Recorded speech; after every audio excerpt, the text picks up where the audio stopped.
ബറോസ് സിനിമയുടെ റിലീസുമായി ബന്ധപ്പെട്ടുള്ള പ്രചാര പരിപാടി മോഹൻലാൽ സംസാരിക്കുന്നു. കുറച്ച് ആൾക്കാരുമായിട്ട് ആനിമേറ്ററായ പ്രകാശ് മൂർത്തിയാണ്. ഇന്ന് അദ്ദേഹം ഇവിടെ വന്നിട്ടില്ല. പിന്നെ ഇതിനെ ഈ ഉടുവിൻ്റെ ഷേപ്പിലേക്ക് മാറ്റിയെടുക്കുന്ന ഒരാളുണ്ട്. അത് ഞങ്ങളുടെ പ്രൊഡക്ഷൻ ഡിസൈനറായ സന്തോഷ് രാമനാണ്. അദ്ദേഹത്തിനെ വിളിക്കുന്ന പരിപാടി. സന്തോഷ് അദ്ദേഹമാണ് ഉടുവിനെ ക്രിയേറ്റ് ചെയ്തിരിക്കുന്നത്.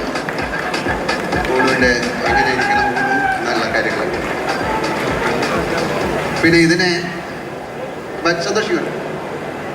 നമുക്കിതിനെ ഉടനെ ക്രിയേറ്റ് ചെയ്താൽ പോരെ, ഇതിനെ ആനിമേറ്റ് ചെയ്യണം. ആനിമേറ്റ് ചെയ്തിട്ട് ഇതിനെ നമ്മുടെ സിനിമയിലേക്ക് ഇൻകോർപ്പറേറ്റ് ചെയ്ത് ലൈബ്രറി എന്നൊരു കമ്പനിയാണ്, അത് പുറത്തുള്ളൊരു കമ്പനിയുടെ ഫ്രാഞ്ചൈസാണ്. അതിലെ ഒരു മലയാളിയായ തൃശ്ശൂർക്കാരനായ JB ആണ് ഇതിൻ്റെ പുറകിൽ പ്രവർത്തിച്ചിരിക്കുന്നത്. നമുക്ക് JBക്ക് ഇവിടെ വരാൻ പറ്റില്ല, അദ്ദേഹം ബോംബെയിലാണ്. JB എന്താണ് പറയുന്നത് നോക്കാം.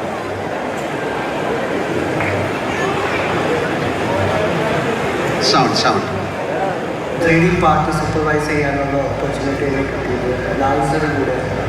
When he animated this character, he himself has a human in him.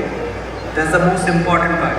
We started noting out everything, how to react, every wrinkles and twists of his face, of body, the turns and twists of the body.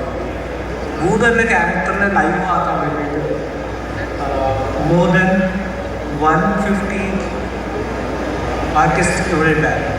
This was a challenge that Lal sir took. I would love to thank Lal sir, Rajiv sir and Anthony sir who have given this opportunity to us in lab. Thank you.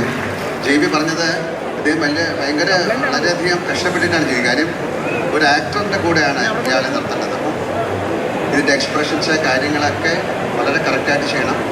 അപ്പം ഞങ്ങൾ ആലോചിച്ചപ്പം ആദ്യം നമ്മൾ ഒരാളെ കൊണ്ട് ഇതിൻ്റെ expressions മുഴുവൻ ഉണ്ടാക്കിപ്പിച്ചു.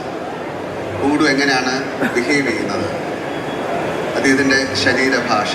മോഹൻലാൽ ആദ്യമായി സംവിധായക കുപ്പായം അണിയുന്ന ചിത്രമാണ് ബറോസ്. കുട്ടികളെ ലക്ഷ്യം വെച്ച് 3Dയിലൊക്കെ വളരെ ഫാൻറ്റസിയായി അവതരിപ്പിക്കുന്ന ഒരു സിനിമയാണ്.